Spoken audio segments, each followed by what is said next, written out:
Episode 2. If I Had One More Chance. Paralyzed in fear, Jin-Woo's comrades ask each other what to do upon witnessing the traumatizing death of already 2 of their members before Chi-yul warns them not to move to not make the statue launch another attack. Jin-Woo tries to talk to Ju-hee, who is too traumatized to move by what she just saw. Chi-yul asks Jin-Woo how did he seize the attack of the statue coming with him, and replies that it was by instinct before noticing in shock that Chi-yul lost an arm due to the attack of the statue. Jin-Woo helps him stop bleeding. Chi-yul says that he estimates the statue to be around an S rank compared to his past experiences as a hunter. Meanwhile, for Jin-Woo's sister, Sung Jin-woo is attending school where she is asked by her friend to confirm that her brother is a hunter. She replies that he is only an E rank. Back at the dungeon, Chi-yul and Jin-Woo conceive of what to do. Another member is annoyed by their current situation, as he already signed his contract with a large association and tries to flee the place utilizing his speed only to get turned into nothing in the blink of an eye by the giant statue's light beam, leaving only his 2 feet left. Despite their fear deepening, they remained composed. Jin-Woo asks Chi-yul what was the first rule of the list they had read. Jin-Woo decides to test the statue upon being reminded that it is to praise the god, and realizes that the god it is referring is the giant statue. Hae stands up before backing down nervously, causing the statue's eyes to glow and stop. Seeing that his thoughts are correct, he yells at the other survivors to kneel to the statue and explains that the statue will only incinerate those who are at a certain limit of height. Upon everyone agreeing, the giant statue's expression soon shifts to a sinister grin. Seeing this in fear, Park Gi-sul stands up and is glad to see that the statue remains motionless. Believing it is over, the rest of the party stands up, but is shocked to see the statue doing the same as it now begins to walk toward them. Thinking of the second commandment, praise the god, one of the members says that he is great at praying and volunteers himself to do so to the incoming statue. The hunter is soon crushed as the statue's smile widens and crushes the man under his feet. Paralyzed in fear, another member of the party is too traumatized, leaving her as another victim for the statue. At Park Gi-sul's side, he thinks for his wife and son as he runs to a statue holding a weapon. Kim Sung-shik tries to warn him that the statue behind him is about to attack, but is too late to react as Gi-sul is brutally chopped in half by the statue's sword.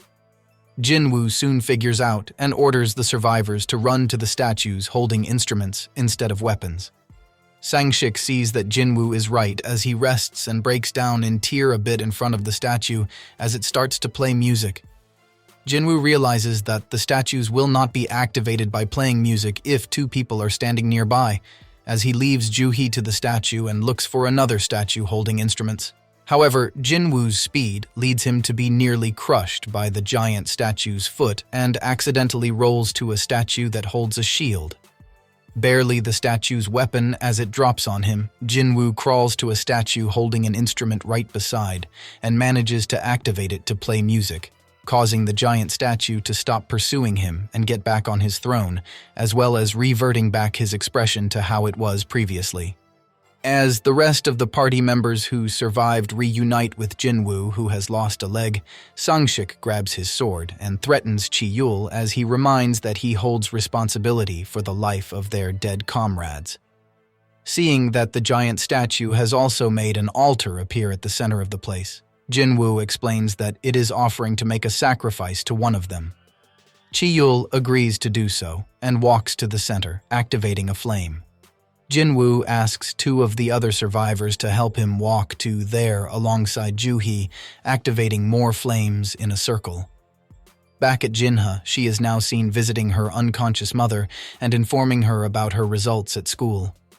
Back at the dungeon, the survivors are shocked to see the dungeon's door opening.